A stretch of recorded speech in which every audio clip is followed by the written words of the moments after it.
In this video, I want to give you some value by giving you two really important tools that I find are incredibly useful when it comes to navigating relationships of all sorts, understanding people, understanding where they're coming from, and how to unentangle yourself from getting upset, annoyed, triggered, reactive, defensive, feeling justified, which none of that's wrong, but it gets in the way of your ability to perhaps let go, heal, understand, get some perspective and some leverage on the situation so that you can do what you need to do to either work with a person in a more effective way or recontextualize your understanding of a person or an event or a way that they treated you in the past so that you can move beyond it and let go and back into well-being.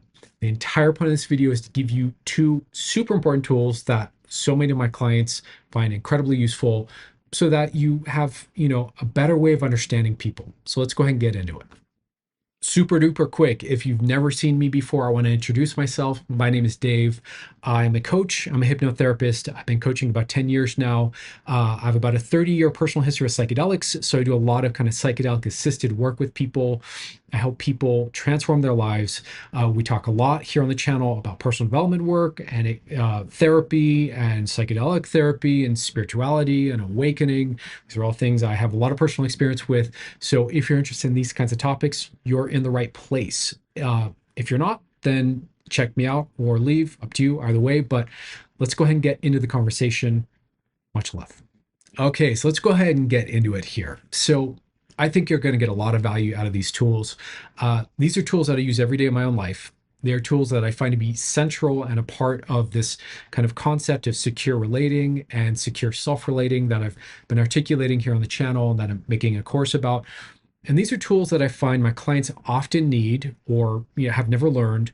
And when they learn them, they are absolute game changers, especially in terms of, again, getting kind of disentangled from our resentment or our frustration or the unfairness of the way a person related to us, or not understanding people's motivations or why they're being the way they're being, or the unfairness of people in the world in general, or these kinds of things, right? These kinds of like places where we get a bit stuck, a bit angry, resentful, afraid, confused about relationships or about how to navigate relationships.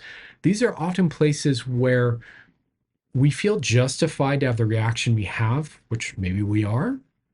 But because of that, it makes it really hard then to let go or change. And therefore, that makes it really hard to heal, right? And so we want to unentangle ourselves. And sometimes we need kind of a roadmap or a set of understandings or some tools to be able to do that so that we, don't have to keep struggling over and over and over with the unfairness of a person or a way of relating or a dynamic we've been through or what have you, right? So that's why I'm sharing these with you. These are both really crucial concepts, and they overlap a lot with each other, but they are both individual approaches to understanding relating that are super useful. And by the way, spoiler alert, these are also really useful with your own self-relationship. These are things that come in super handy when it comes to working with your own triggers and issues or different sides of your personality. So so without further ado, let's go ahead and get into the first one here. So tool number one that I want you to really try on here is to consider that there's always, and I mean always, a positive intention behind every behavior. And by behavior, I also mean by every issue that we might have. So this is a place where a lot of us get stuck, is that we look at behaviors that are dysfunctional or unhealthy or toxic or unsafe or what have you. And behaviors can be all those things. Let's be real. I'm not trying to gaslight you about that. We can look at these behaviors, we can see them as toxic, and then we can just assume that the intention behind the behavior was malevolent, was malicious, was ill-intended, had no positive benefit or no positive intention. And I think that this is often a flawed assumption, often an assumption that's not true. And if we're operating from that assumption, things look really different than if we slow down and really get curious and consider that whatever behavior we're interacting with that we didn't like or that we don't like, because it could still be current in our world, right? That underneath that behavior is a positive intention of some sort. Now, if you can really wrap your head around that, that maybe there's a positive intention behind this crappy behavior, then you can start to get curious, and either with yourself, if it's a behavior you're doing, or with someone else, if it's a behavior they're doing, you can perhaps either try to guess or you can start to have a conversation about what that positive intention might be. And you can honor the positive intention, even if you don't like the behavior, right? And this is really important because I don't know if I would say all, but I did say all earlier in terms of all behaviors, but let's say the vast majority of people's shitty behavior, if you unpack it and you were to like pull them aside and have a conversation with them and ask them, hey, what's this about? And then you were to kind of unpack the layers of motivation there, underneath all of it, most of the time is some positive intention. Maybe it's a need they're trying to meet for themselves. Maybe it's an ideal they hold, or a principle they carry, or a value system they have. Maybe it's something that they want for you, but their behavior doesn't, the intention's good, but the behavior doesn't really match, et cetera, right? We want to unpack and figure out what that positive intention is. This is something that if you ever study like conflict resolution or negotiation or something like that, this is an absolutely key principle to those types of approaches to problem solving, right? So in like negotiation, conflict resolution, negotiation, something like that, you want to figure out what is really motivating the behavior, and you want to do that without demonizing it, so that you can speak to that, so that you can pitch to that or relate to that or help that person get that thing without the crappy behavior that they're doing, right? So this is an incredibly important piece to start to understand, is what is the positive intention behind, a certain behavior, right? Sometimes, positive intention doesn't always mean it's altruistic. It might be a bit selfish, but for them it's positive, right? Or it might mean that it is altruistic and there's just a big disconnect between like the kind of means and the ends for them, that they have a positive intention for you or for the world or for someone else, but their way of going about getting there is a bit perhaps toxic or not in alignment with the intention, right? So that's actually super common. Now, this is really, really important when it comes to your self relationship, because a lot of times we look at ourselves and our dysfunctional behavior, whether it's you're easily triggered to anger, or whether you are, a bit, of a procrastinator, or the list is long of things that people tend to not like about ourselves, right? But whatever that is, if you're purely looking at it through a lens of pathology or judgment or shame, then you're essentially going to miss out on what's really driving the behavior altogether. And if you're missing out on what's driving the behavior, then you have no other way to meet it than that current behavior. Let me say that again. If you don't understand what's driving the behavior, then you have no other option in terms of how to meet that underlying positive intention besides that dysfunctional behavior, right? So you want to clearly understand and truly remove any judgment, any shaming, any blaming, any of that about the intention, and assume that there's a positive intention underneath there, because there almost always is.